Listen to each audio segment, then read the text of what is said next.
जिन लोगों ने आज अपने ताकत के बलबूते, अपने तख्त के बलबूते, अपनी सियासत के बलबूते ये ऐलान करना शुरू किया कि हम मुसलमानों को काटेंगे, मारेंगे, कत्ल करेंगे, इस्लाम को मिटाएंगे, खाक मिटाएंगे, तुमसे तुम्हारी खुजली नहीं मिटाई जा सकती। वाह वाह वाह। क्या खाक मिटाओगे? तुम क्या समझते हो इस्लाम किसी मोहल्ले का मजहब है? नहीं, किसी एक बस्ती का दीन है?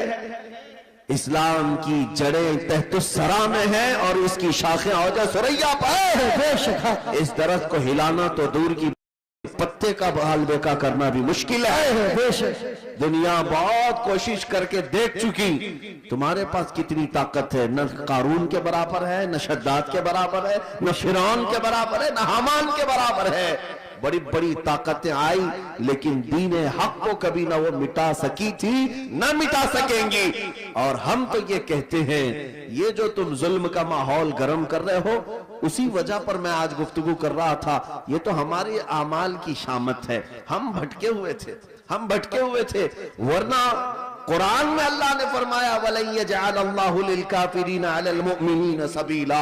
अल्लाह हरगिज़ काफिरों को मोमिनों पर गलबा नहीं देता, बेशक हरगिज़ नहीं देता। लेकिन ये आज के हालात इसलिए हैं कि हम रास्ता छोड़े हुए हैं। एक बात मैं आपको बताऊं, आज के हालात के तनाजुर में एक बात मैं कहूं, बगदाद में मुसलमानों का मुल्क, तारीखी विरासत हमारी रही है। ततारियों ने हमला किया, तबाह बर्बाद किया बगदाद को, और इतना बर्बाद किया कि मुसलमानों की खोपड़ियों से मीनार बनाए। दरियाए दजला का पानी खून से लाल हो गया। बादशाह की जो बेटी थी ततारियों की, एक जगह से गुजर रही थी, एक सच्चे मोमिन को देखा, इन हालात में भी वो खड़े होकर अजान दे रहा है। सुभान, अजान दे रहा है। बादशाह की बेटी थी, उसने कहा ये अब कहां से आवाज आ रही जब हम कत्ले आम कर रहे हैं, गर्दन मार रहे हैं, ये कौन है जो अजान दे रहा है? फौजी फौरन गए और पकड़ लाए। या नमाजें पढ़ने से रोक रहे हैं, ये ग्राउंड में नहीं पढ़ेंगे, वो मैदान में नहीं पढ़ेंगे। कितने मैदानों को तुम कब्जा करोगे? हाँ, तुम सिर्फ और सिर्फ मैदानों को रोक सकते हो, पेशानियों को झुकने से कभी नहीं रोक, कभी नहीं रोक। इबादत का ज़ौक़ हमारे पास अल्लाह ताला की आता है। तो ऐसे हालात में अगर अजान दे रहा था कोई, तो ततारियों की वो बड़ी औरत थी, बादशाह की बेटी, उसने गिरफ्तार करवाया। लाओ इस मौलवी को, अब कौन है अजान दे रहा है? उसको पकड़ करके पूछा, तुझे खबर नहीं है बगदाद पूरा टूट गया, तबाह हो गया, बर्बाद हो गया, लाखों लोगों की लाशें पड़ी हैं, इसी बुनियाद पर कि तुम मुसलमान हो, हम मार रहे हैं, और फिर भी तुम अजान दे रहे हो। उस नेक व सालेह आलिम रब्बानी ने कहा, हाँ सब नजर आ रहा है, लेकिन मुझे मेरा रब भी है, मेरे लिए मेरा रब भी है। दुनिया चाहे जो भी हो, जब तक मेरी सांस नहीं निकलेगी तब तक मैं अल्लाह अकबर कहता रहूं। सुभान अल्लाह, सुभान। अब सुनिए, उस खातून ने मुतासिर होकर के पूछा, अच्छा अल्लाह सबसे बड़ा है? अल्लाह सबसे बड़ा है? कहा हाँ अल्लाह सबसे बड़ा है, उसी की तुम इबादत करते हो। ये हमारे और आपके लिए बहुत ही सूटेबल बात है। तुम अल्लाह की इबादत करते हो, लोग ये तुमको ताना मारेंगे, अगर तुम अल्लाह की इबादत करते हो तो अल्लाह तुम्हारी मदद क्यों नहीं कर रहा? यही उस ततारी औरत ने कहा कि तुम उसको अकबर कहते हो, फिर ये बगदाद में ये सब जो मरे हैं ये भी तो वही थे, ये भी तो वही थे, ये मारे गए और हम लोगों को गलबा हासिल हो गया बगदाद पे। देखो ततारियों पर, वो जालिमों को अल्लाह ताला ने गलबा दे दिया, तुम्हारा खुदा ही दिया है, फिर ऐसा क्यों हुआ? बहुत पते की बात सुनिए, उस आलिम दीन ने क्या कहा कि एक खातून, मैं तुझे एक मिसाल बताता हूं। तुमने देखा होगा कि भेड़ बकरियां पालने वाला कोई चरवाहा बकरियां लेकर के चलता रहता है, रास्ते पर चलता है, होता होगा ना आपके यहां भी रेवड़, जी जी, बकरियां चलती रहती हैं, लेकिन बकरियां पालने वाला साथ में कुत्ता भी पालता है। बेशक बकरी और कुत्ते का क्या लेना देना, कौन सा ताल्लुक है? लेकिन ये चरवाहे से पूछे, वो बताएगा कि बकरियां चलते चलते कभी इधर उधर चली जाएं, तो ये कुत्ता भौंक भौंक कर उन्हें लाता है और फिर रेवड़ में जमा करता है। बेशक चरवाहा यही बताता है कि इसलिए सारे बकरियों को वो फिर से एक रेवड़ में जमा करे, इसलिए वो पालता है। कुत्ते को इसलिए छोड़ा जाता है, इसलिए पाला जाता है। बिला तशबीह व बिला तमसील, जहनों को करीब करने के लिए उस बगदादी आलिम ने कहा, हम उम्मत मुस्तफ़ा हैं, हम चलते हैं सीधे रास्ते पर, लेकिन जब कभी इधर उधर भटकते हैं तो अल्लाह तुम जैसे कुत्तों को हम पर छोड़ता है, कुत्तों को छोड़ता है, ताकि तुम भोंक भोंक करके वापस सिराते मुस्तकीम पर ले आ सको। मेरे अजीजों, आज ये जिस कदर मजालिम हो रहे हैं, ये तुम्हें सीधे रास्ते पर इंशाल्लाह एक न एक दिन जरूर लेके आए इंशाल्लाह। मैं महसूस कर रहा हूं, चंद सालों पहले हर जलसे में लब्बैक या रसूल अल्लाह का नारा तो नहीं लगता था, लेकिन जालिम कुत्तों ने जब भौंकना शुरू किया तो अब फिर हमारा हर बच्चा लब्बैक कहने लगा। लब्बैक लब्बैक लब्बैक या रसूल अल्लाह, लब्बैक लब्बैक या रसूल अल्लाह, लब्बैक लब्बैक या रसूल अल्लाह, लब्बैक लब्बैक या रसूल अल्लाह। अब बात सिर्फ इतनी ही है, बात सिर्फ इतनी है। मैंने जो उन्वान आपके सामने रखा वो यही है कि जब तुम अपनी हैसियत को पहचान लो कि मेरा रास्ता कुछ और है, जिस दिन तुम उस नुक्ते पर आ गए, मेरे अजीजों, इज्जतें तुम्हारी है, ताकतें तुम्हारी है, इक्तिदार तुम्हारा है। जिस तरफ रुख करोगे मौला ताला उस हवा को तुम्हारे ज़ेरे नगी फरमाएगा। तुम्हें पता नहीं है कि तुम्हारी तारीख क्या थी। हमारी तारीख इकबाल की जुबान से अगर सुनोगे तो इकबाल कहता है, टल न सकते थे जंग में अगर टल न सकते थे जंग में अगर अड़ जाते थे, पांव शेरों के भी मैदान से उखड़ जाते थे, तो जिससे सरकश हुआ कोई तो बिगड़ जाते थे। अरे तेग क्या चीज, हम तोप से भी लड़ जाते। दश्त तो दश्त है, दरिया भी न छोड़े हमने, बहरे जुल्मात में दौड़ा दिए घोड़े हमने। आ गया आयन लड़ाई में गर वक्ते नमाज, किबला रूहों के जमीन बोस हुई कौम हिजाज। एक ही सफ में खड़े हो गए महमूद और अयास, न कोई बंदा रहा न कोई बंदा न। यह हमारी तारीख थी, यह हमारी तारीख थी। इसी बात की तरफ मैं तुम्हें दावत दे रहा हूं कि जिस दिन तुम उस नुक्ते पर वापस आ गए और समझ गए मेरी तारीख इन कुत्तों की सोहबत में रहना नहीं है, अल्लाह ताला ने तुम्हें शेर बनाकर पैदा किया। हाँ, अल्लाह तबारक व तआला ने तुम्हारे मुतालिक कुरान में फरमाया, कुंतुम खैर उम्मतिन उखरिजत लिन्नास, तुम खैर उम्मत हो जो लोगों में अल्लाह तबारक व तआला ने तुम्हें बनाया है। लिहाजा ऐसे वैसे की तरफ तुम्हें देखने की जरूरत नहीं। मुझे अफसोस इस बात का होता है जब हमारा नौजवान ये कहता है, नई फिल्म आई है उसमें फला एक्टर है, फला हीरो है, बाल उसकी तरह, कपड़े उसकी तरह, पैंट फाड़ लिया, सिर्फ एक नचनिया को देख करके, एक मुजरा करने वाले को देख करके अपना आपा खो गया, अपने आप को बदल लिया। और हमारे घर की खवातीन सुबह से शाम तक सीरियल के सामने, टेलीविजन के सामने, और ख्वाब वही सजा रही हैं कि शायद हमारा भी घर ऐसा ही हो, हमारा लिबास भी ऐसा ही हो। मेरे अजीजों, दुनिया क्या करती है इसकी तुम्हें फिक्र नहीं होनी चाहिए। औरतें अगर किसी को देखती तो वो सैयदा कायनात फातिमा ज़हरा को देखती, कम से कम ये सीरत का मुताला करती कि उनका दुपट्टा कैसा था, उनका लिबास कैसा था, उनके रहन सहन कैसे थे। इसको छोड़कर इन्होंने आज मजाजी इश्क के और मजाजी ये स्क्रीन के ऊपर अपने दिल दे बैठे। और इसी तरह मर्दों की हालत भी यही है, नौजवानों की। ऐ नौजवानों, तुम्हारे हाथ में बंगड़ियां तक इन्होंने पहना दी, कानों में बालियां तक पहना दी, बालों में चोटियां तक ला दी, क्या क्या कर दिया। यहाँ हमारे अच्छे भले मर्द को औरत बना दिया जी, औरत भी नहीं मुखन्नस बना दिया। और इस पर ये मजीद ये समझता है कि ये फैशन है, ये फैशन है। अरे इधर से उधर से फाड़ करके पहनने वाला, नंगा घूमने वाला अगर फैशन ज़दा है तो फिर कुत्ता और भैंस बैल बकरी ये ज्यादा फैशन ज़दा है, क्योंकि वो तो कपड़े ही नहीं पहनते। अगर नंगा होना ही फैशन है तो जानवर सबसे बड़े फैशनेबल है। मेरे अजीजों, जंगली दुनिया को न देखो, जो जंगल राज बनाना चाहती हो उनको ना देखो। अगर तुम्हें जिंदगी के ईमान के मजे लेना है तो मदीने वाले की तरफ नबी पाक सल्लल्लाहु ताला अलैहि वसल्लम के अखलाक से बढ़कर किसी के अखलाक है नहीं, उनसे बेहतर किरदार किसका हो सकता है। मेरे अजीजों, आज दुनिया अगर तुमसे भी मुंह फेर रही है तो इसकी वजह यही है कि तुम्हें खुद नबी पाक की सीरत नहीं मालूम। एक मैं अपनी बात बताता हूं तजुर्बे की। एक बार एक ट्रेन से मैं उतर रहा था, एक नौजवान ने, मीलाद का दिन था 12वीं शरीफ का, उसने मुझसे पूछा कि कोई ऐसा अमल बता दीजिए जो रसूलुल्लाह को खुश कर दो। सुभान। रबीउल अव्वल शरीफ में आप भी कुमकुमे लगाते होंगे, सजाते होंगे ना गलियां, जुलूस भी निकालते हैं, सारी चीजें करते हैं, लेकिन कुछ काम और भी हैं तुम्हारे जिम्मे।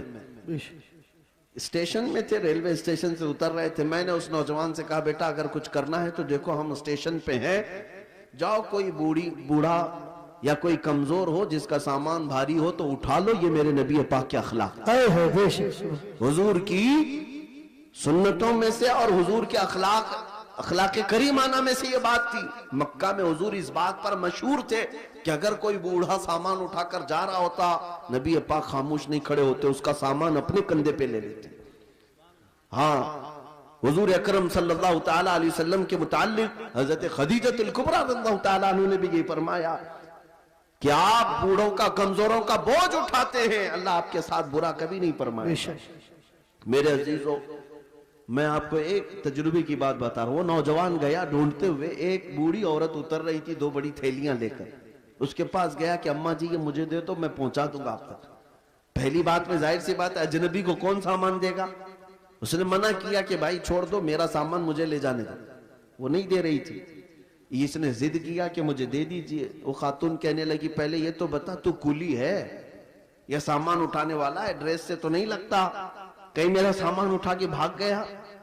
उसने हकीकत बताई, अम्मा जी बात यह है कि आज 12 रबीउल अव्वल है, सुभान, हमारे प्रॉफेट मोहम्मद सल्लल्लाहु तआला अलैहि वसल्लम का जन्मदिन है, और हमारे नबी पाक सल्लल्लाहु तआला अलैहि वसल्लम बूढ़ों का और कमजोरों का बोझ उठाते थे।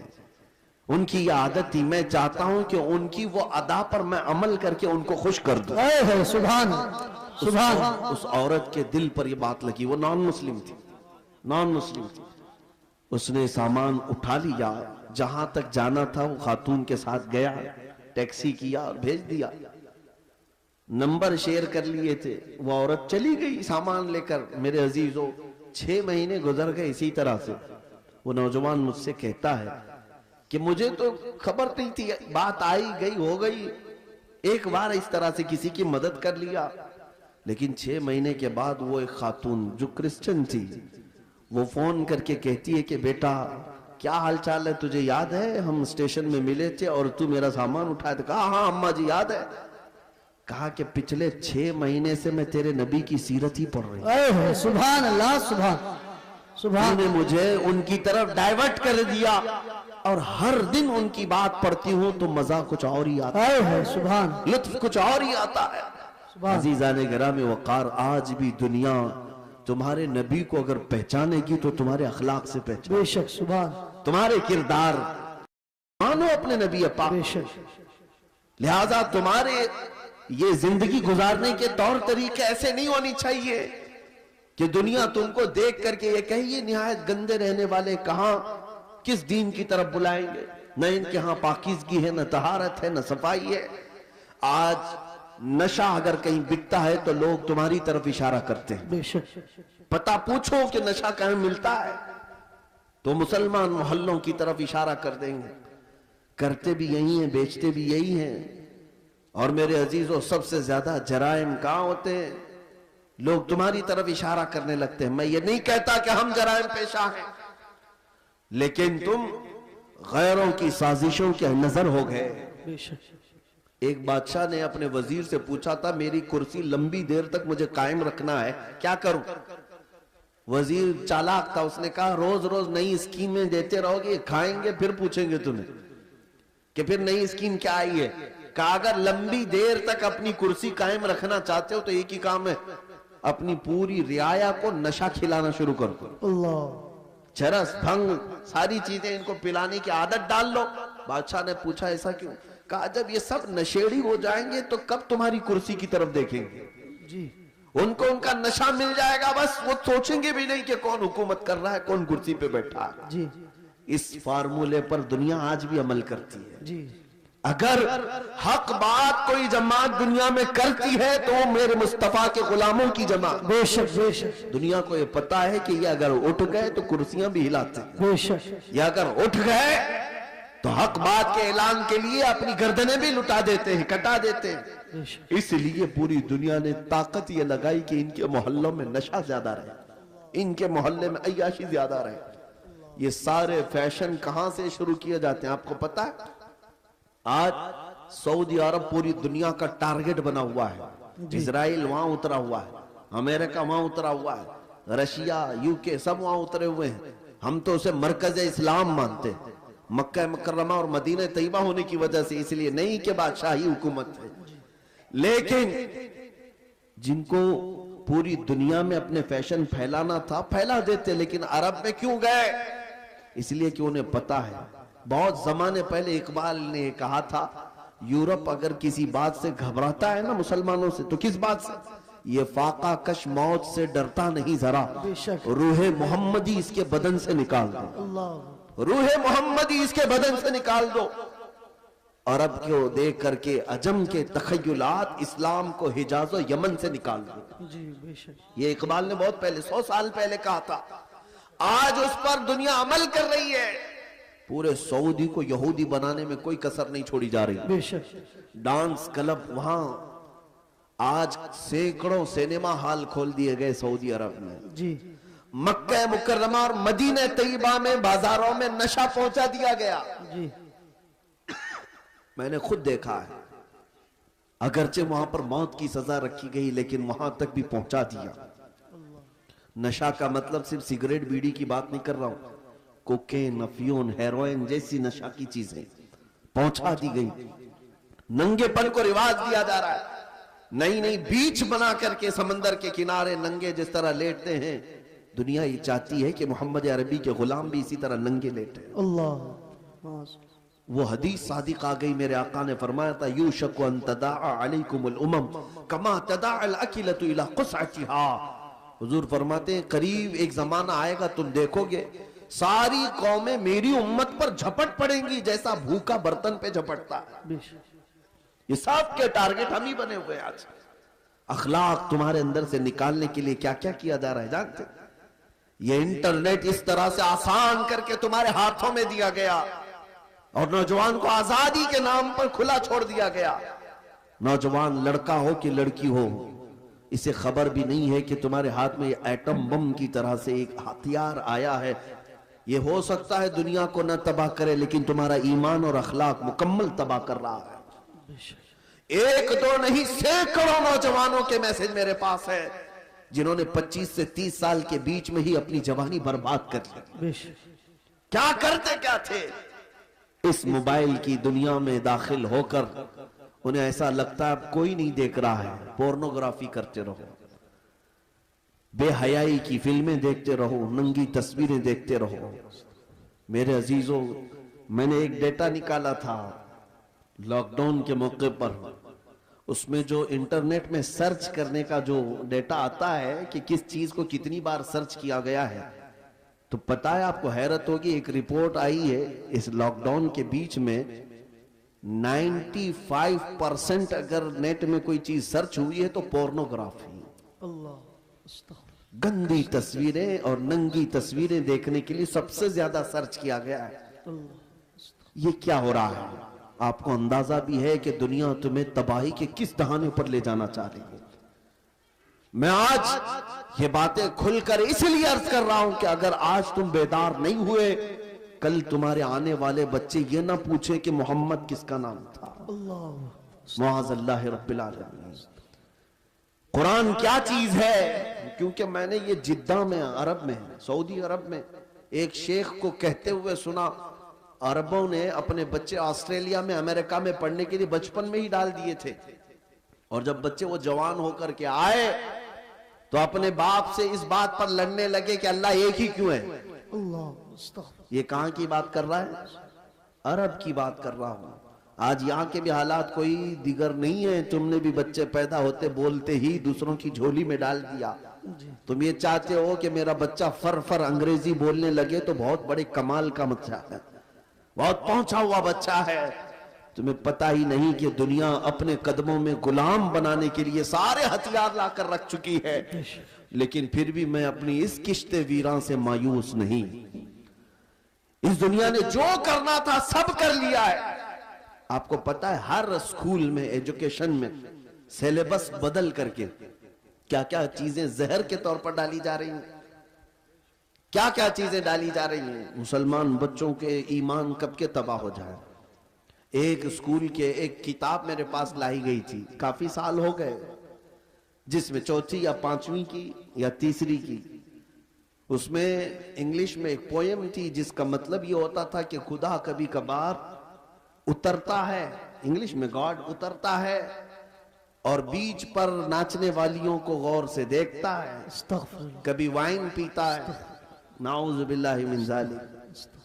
ये बचपन के उन दिमागों में अगर ये चीज जाए, मैं किताब तलाश करता रहा, मुझे नहीं मिली।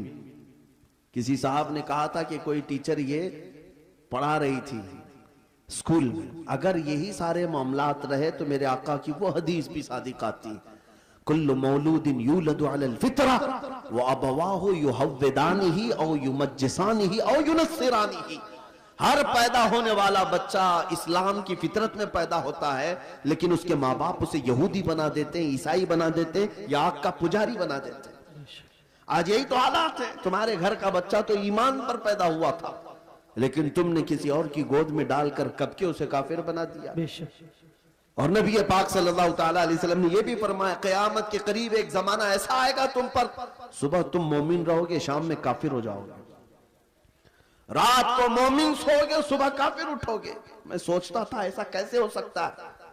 मेरे अजीजों, दुनिया ने इतने हथियार भी तुम्हारे पास रख दिए हैं, तुम्हें खबर भी नहीं होती।